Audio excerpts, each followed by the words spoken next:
In this video, you will learn Adobe Premiere Pro as fast as possible. After watching this video, you can start experimenting with the software and learn new things on your own. So the first thing is, whenever you open the Premiere Pro software, this is the screen that you will see. So here you will see all the projects that you have been working on recently. The list will be here, and whenever you want to start a new project, you can go to here and click on new project. From here you can select the project location. There will be a default location, or you can use a custom location that you want. You can just browse and click on select, but let's use a default one for this tutorial. And from here you can name your project file. Now click on create and your new project will be created. Now let's talk about the workspaces. So in Premiere Pro you have different workspaces to do different kind of works. For editing you have this workspace. From here you can change different workspaces as you like. You can also change the size of the panels, close any panel that you want, or you can move panels from one place to the other as you want. And while doing so, if you make any mistakes and you think like everything is fucked up, you can just go to Windows, Workspaces, and click on reset to save layout, and it will go back to what it was as the default option in here. So this is the editing layer. Now the first thing that we need to do before editing any video is obviously import the files, right? So for that, let's use the assembly panel here. It is mainly used for assembling all the files and folders before starting a project. So this is the project panel. We are going to import all the things that we need here. So before importing, what I like to do and what I will suggest you to do is create a few folders. You can just click on the folder and press enter to rename them. So this is a very important thing to remember before you start editing anything. You should always try to keep your files arranged in the project panel, because when you're working, if it's not arranged, if you need to find something, it becomes a very difficult task. And keeping it organized makes the project clean as well. So even if some other editor comes and he wants to do anything, he can get an understanding on how to work on the project. Let us start importing some footages, music and sound effects to start our editing process. So just for the purpose of this tutorial, I will use some free stock video sites, and pexels.com is one that I use regularly. It's a very good site. You will get a lot of good stuff here. And also there is another one that is known as pixabay.com. You can use both these sites to get free stock videos and images and all that stuff. Plus in Pixabay you can also download some illustrations, music, sound effects. So yeah, use these sites and you can use it for downloading videos and images to practice your editing, or you can just use them for any other work as well. So let us now import the files that we have downloaded from the stock sites. So there are two ways to import the files. First one is you can go to the folder, right click,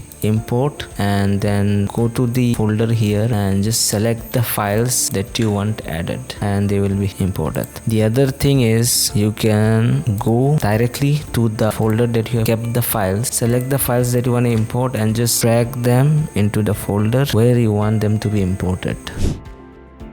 So now that the files are imported, we have to create a sequence before we can start editing them. So if you just click on the video file, you can see it from the beginning to the ends, but in order to edit it, you need to create a sequence. To create a sequence, just click here on the new item, go to sequence, and you'll get a list of presets from where you can choose. For a horizontal video, just go to any of the folders here, just click a 1080p sequence and name the sequence that you want, click on OK, and here you will see that the sequence has been created. Now if you want to change any settings on the sequence, right click on it, click on sequence settings. Here you will see all the details. You can change the frame rate, you can change the frame size. So this is a 1080p sequence. You can change the numbers to 4K resolution if you want. These things keep it default. All the other things, yeah, you can keep it default and we should be good. Also, if you want to create a vertical sequence, you can just use a normal sequence like this and go to sequence settings, change this one to 1080p and this one to 1920p, and it will be a vertical sequence as you can see here. Since the vertical sequence, let us rename it to vertical. You can also create a preset for the sequences that you will use regularly, so that you don't have to go in and type all the same stuff again and again. For that, you can click here, go to sequence, now go to settings. Let's create a preset for a vertical sequence. Change the frame size to according to your needs. Once everything is done, click on save preset and name the preset as vertical. So click OK. So I've already created a preset for the vertical sequence. That is why it is showing this thing. I'm gonna overwrite it, and now if you see in this custom folder, you'll see the vertical sequence. Now whenever you want a vertical sequence, you can just come here, click the vertical sequence, name your file, and just click OK, and a vertical sequence will be created. There is another way to create a sequence. If you want to create a sequence, you can also just right click on the video and select new sequence from clip. If you do this new sequence will have all the properties that the video which you selected had. So this will have the same aspect ratio and the frame rates as the original video file. So before starting, let us understand how to navigate this timeline a little bit. So for zooming in and zooming out, you can just click here and drag it left and right to zoom in and zoom out on the timeline. Or what you can do is you can hit the plus and minus button on your keyboard to do the same thing. Another thing is that when you have a lot of clips and audio files in the timeline, you might need to go left and right or up and down through the timeline quite a bit. So for that, you can just scroll the mouse wheel up and down and it will go from left to right. Also, you can just click on control and do the same thing and it will go up and down. So these are just a few simple things to keep in mind to make the editing process faster. Now let us go to the editing tab before we start cutting and slicing up all the clips. Here in this panel you will see the video that you have selected, and on this side you will see the video of the timeline. We've imported this video already, so let us import another video into the timeline. Take this one for example. In order to drag the entire video, you can just click on the video and drag it like this. If you just want the visual part and without the audio, you can click on this button, drag video only, and drag only the video. Or if you just want the audio, you can click here and drag the audio. Another thing, if you want to keep in mind, that if you just want a single portion of a video, let's just take this part for example, you have to click the I button to select the in point and the out button to select the out point. So only the portion in between this in and out point will be dragged onto the timeline. See, we want the entire video, so we will just right click and clear out all the ins and out point, and we will drag the entire video here. You see that the video has been added. Now let us talk about these tools on the left hand side, the most common ones that we use a little bit. So the first one is the selection tool. It will be selected by default. With this tool you can select any clip or audio or images in the timeline and you can move them around. So this is the purpose of the selection tool. You can control Z to undo any editing, and the videos will be back to where they were. If you are in any other tool by chance, you can just press V and you will go back to the selection tool. If you just hover over these tools, you will see which shortcut buttons to click to go to which tool. So the next tool that is generally used is this razor tool. So what this razor tool does is it cuts the clip and it separates it into two parts so that you can remove it, delete it, you can change the position to some other place, or you can do whatever you want with this clip that has been extracted. In editing, we use this cut tool quite a bit. So going here, cutting, and then going back again to the selection tool and then clicking and cutting, it becomes quite a tedious job. So for that, it is better to use a shortcut key, so where you can just select cut, select cut, select cut. So I will show you how to assign the shortcut keys properly. So for that, you have to go here in the edit, click on keyboard shortcuts. You will see all the shortcut keys here. For making a cut on the clips, you have to search edit. For that I have used the letter S. You can use any letter that you want. Just click here, select the letter. You can even assign multiple letters if you want, but yeah, I'm gonna use only these S and click OK. And now if I just click S, the clips that are selected on the timeline will be cut whenever I hit S on the keyboard. Another editing tool that is used quite a lot is the ripple delete tool. What we do here is, if we cut the clip and delete this second part, there is a gap in between, right? So in order to fill that gap, we'll have to right click on the timeline and then click ripple delete. So that way the clips that are after the gap comes in front. There is a shortcut to do that. If you just use the keyboard shortcuts and search for ripple delete, you can assign a key for that, and now whenever you cut any clip and hit the key, it will be ripple deleted automatically. There are a lot of other tools that you will be using as you learn the software and improve in it, but these tools are the most important ones which you need to be using from the beginning. And you can also use the keyboard shortcuts. Just search for the tools that you are using and you can assign the key and you can improve your workflow and make it faster. In order to trim the clips on the timeline, you can just go to the end of the clip, just drag it, or you can just select both of them, drag it, and that way if you want to delete any clip from the timeline, just click on the clip, press the delete button, and it should be deleted. So these are some of the few tools that you'll be using quite a bit, so keep this in mind, and as you improve and progress through the software, you can explore some other tools so that you can make your editing process faster. The next thing that I'm gonna show you is how to apply transition between two different clips. You can see both these clips here. If you go to this side, you can find the effects panel here, or click on this button and click on effects. Now if you just see here, you'll see the video transitions folder. From here you can see a lot of transitions inside. The most common ones that we usually use from here is this dip to black. You can just drag and place it between two clips to add this transition. You can also just click on the edges and drag it right and left to increase or decrease the duration of the transition. So there are many transitions here. You can go through them and keep using them as you like, but I generally don't use these transitions because they don't look that good. So what I do is I have an extension. I would recommend you to see that as well. If you just go on Google and search for Premiere Composer, you will find this one, the first one here on mrhorse.com. You can download this for Windows, and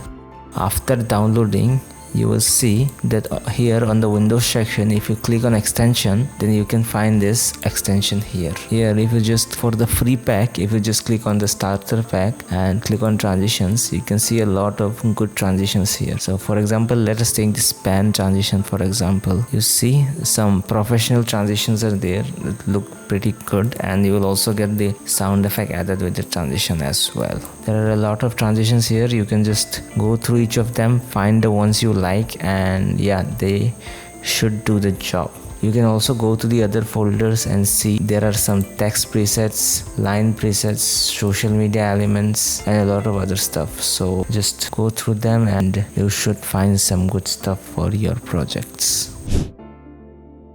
The next thing that we're gonna show you is how to add text and titles onto the video. So for that, we're gonna select the type tool here, or you can just press T wherever you are on the timeline and it will select the type tool. Now on the video, just click the type tool and write whatever you want to add. Now once the text is added, you can see that a text layer has been added here. You can click on here, go to the text layer and format it according to what you want. So first of all, let us go to the captions and graphics tab here. So from here we can format it properly. So click here, go to here on the text that you've added, and from here you can change the font that you want. You can also increase the size, change the fill color, add some strokes if you want, change the size of the strokes, arrange the position and the scale, add any background if you want, and some shadows. Basically from this essential graphics panel, you can format the text according to your needs. And if you want to add some more text after this, you can just copy this thing,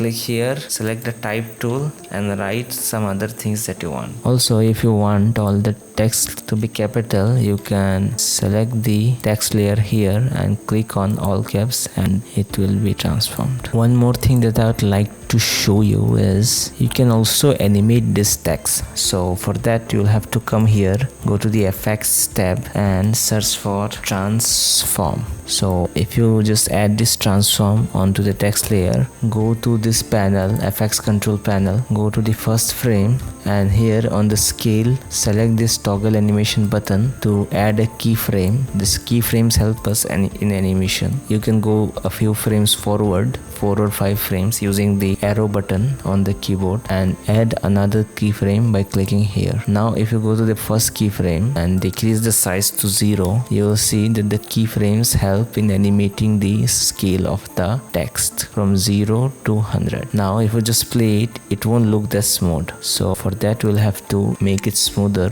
So if you see that instead of using the scale animation on the transform, I have used it here on the video layer. So on the video layer there is a drawback. We can't make it smooth because there is no option to blur the text while animating. So we're gonna delete this. I'm gonna delete these keyframes and we're gonna do the same thing again on the transform option. Now to make it smoother, here you uncheck this, use a composition shutter angle and increase the shutter angle to max, that is 360. Now if you see the animation, it is coming in much smoother with the blur. For some reason the first frame is showing some errors. So instead of starting from the 0, we'll start from 1. That way it will be starting like this. So it's much smoother now. We can make it more smoother if you just right click here and select ease in. Now in order to add this animation to other text, you can just click on transform, Ctrl and C to copy, select all the other text layers that you have and Ctrl and V to paste. Now if you see, all the text will be animated. You can use this animation things on other elements as well. If you add some videos or some images onto the timeline, you can do the same thing with the transform to other elements as well. Now let us see how to apply effects onto the videos. So if you go to the left side on the effects tab, you just click the drop down, you will see a lot of video effects. We have already used the transform effect from the distort folder. We can use some more effects. So these effects are generally, if you keep on editing, you will find it your favorite ones and you can use them again and again. Let me show you just a few ones. So this is one of the ones that we usually use quite a bit, this VRD noise. So whenever there is some noise onto the clip, you can add this VRD noise. If you just click and drag it, it will be added. And here on the left hand side in the FX control panel, you can select the properties and adjust them accordingly. So this is a bit too much, so we're going to decrease it to a lower number. There are hundreds of effects here. It will be a good thing for you to just go through them and try and see which ones you like, which ones you don't like, and I will leave it up to you to discover your favorite effects.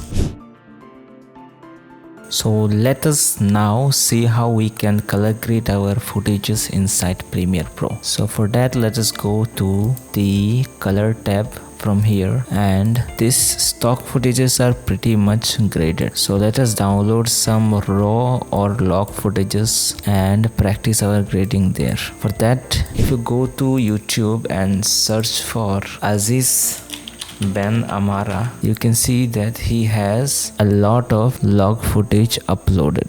Now you just have to go here, goes to the video description and download the video. So once you download and import the log footage into the timeline, you just have to select the clip, go here onto the Lumetri color panel. First of all, click on the basic correction and we'll have to do the correction before we can do any grading. So from here, let us adjust the whites and the black, because since it is pretty washed out, we'll have to increase the contrast properly. you can take the help of Lumetri scopes on the left hand side here. If you just click on Lumetri scopes, if you can't find it, go to Windows and click here on the Lumetri scopes. Now you can take help of a lot of different types of tools in order to get an idea of what is going on the screen. So I usually like to use this Parade RGB. So if you look here, almost all the colors are onto the upper side. Upper side means that they are on the brighter side. So we will have to decrease the highlights quite a bit and also the shadows so that they come towards the bottom area. So the whites are getting a bit too much, so we'll decrease that. Ideally we would want to keep most of this density of the color in between 40 and 60. That way it will have proper exposure. Now if you see that the blue tones are quite low on the lower end, so we can try and increase it a bit. But yeah, instead of just looking at this one, try to look at the screen also to see if it looks good or not. I would recommend you to have a monitor of 100% sRGB when you are color grading. So that way you will always see accurate colors and it won't be too much fucked up if you see it on different screens. Usually in this kind of log footages you have to increase the contrast and saturation quite a bit. So yeah, after the correction is done, you can come to the creative tab, add some sharpness here. If you come here in the look tab, you will see a lot of already installed presets that you can use to have different look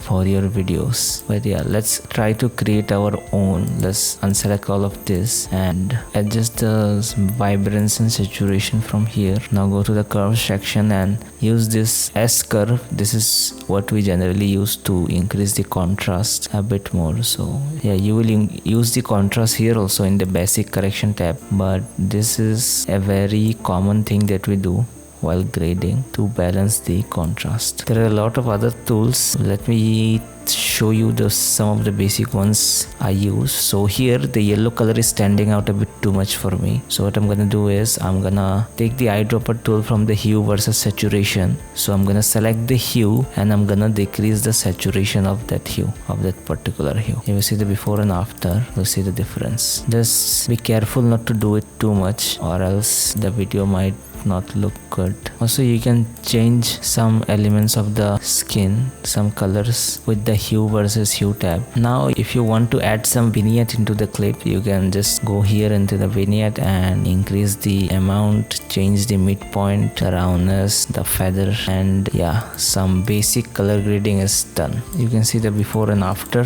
This is just some basic thing that we did. You can obviously spend some time, practice, and your grading skills will improve quite a bit. You can also try using different LUTs from here, and you can also download some LUTs from your favorite creators. They usually share their LUTs online, and after adding the LUTs you can adjust the settings accordingly to get your preferred look.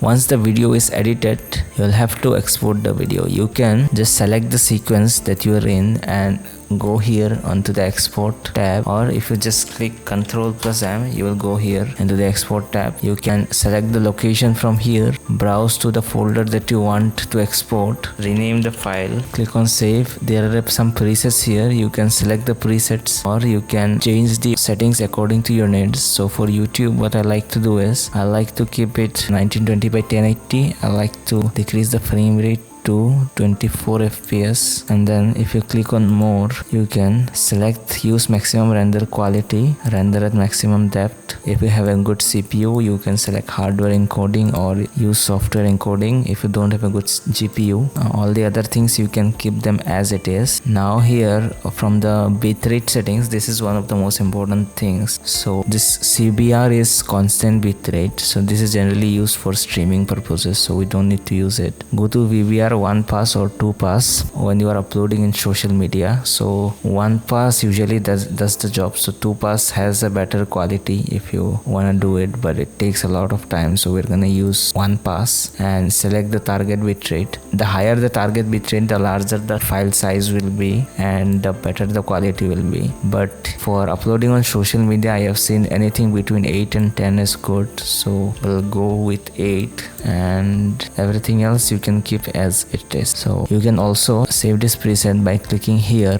and click on save preset, and you can just name the preset. I've already created a preset, so I'm not gonna do it. And for vertical videos, what you can do is you can keep everything as it is, but just in the sequence you'll have to make the sequence vertical. And if you just hit on export, you can change all the other settings as it is and save a preset for a vertical one as well, like this. And now if you hit on export, the video will be exported.